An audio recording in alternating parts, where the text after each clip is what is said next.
All right, guys, an update I've been finally waiting to get to. After 15 weeks of no rain, we finally got over 3 inches of rain. So the island is doing so much better.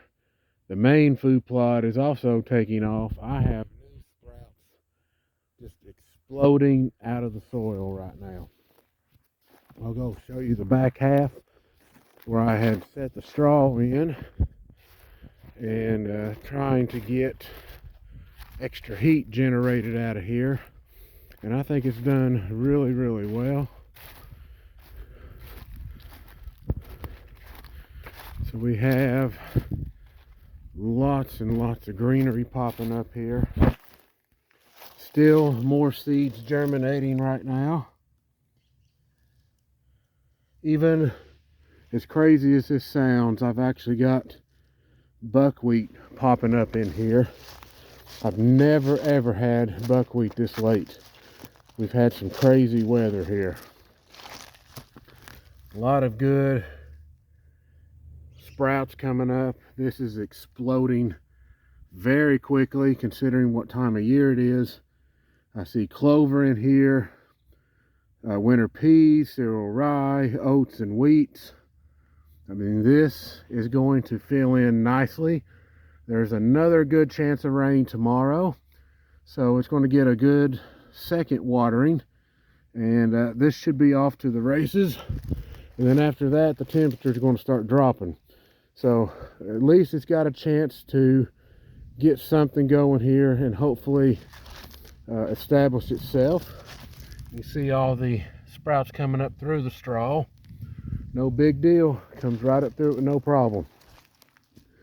Unfortunately, though, this is what it should have looked like, you know, 10 to 12 days afterwards. Look at all that buckwheat right there.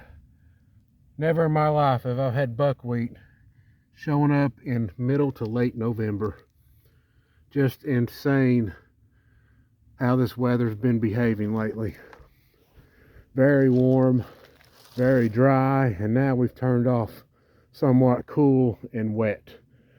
And I'm hoping that'll be a continuation from here on out. But now I got something going. I can start attracting deer, try to get this soil in better shape. And the main food plot is basically following course with this. There's stuff exploding out of the ground, and hopefully when the second rain gets here tomorrow, that will help the rest of it just shoot on up out of there and take off like crazy. You can see the green tent that's really starting to expand in here now. I don't like it being short, but I just don't have a choice right now. But eventually I think this will take off and do well. And at some point the deer will come back in here. This is what I was afraid of, was when drought hit, the deer have went to neighboring properties, because I just don't have the greens and the grains together. And sure enough, we've had 3 big bucks taken from around the house that has been a quarter mile away or less. Actually up to a half a mile, I'll take it back.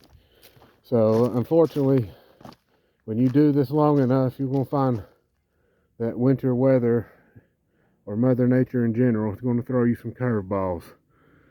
And next time, I'm hoping to have the ability to bring water up here and alleviate some of that problem. All right, guys. I had to cut my hunt short today because I got some family stuff to attend to. Normally, I try not to film while I'm hunting unless it's actual hunting footage, which I don't have much of because it's just been poor hunting up here this year. So we'll see what happens. It's not over, and we're not even through peak rut yet. So you have a good one.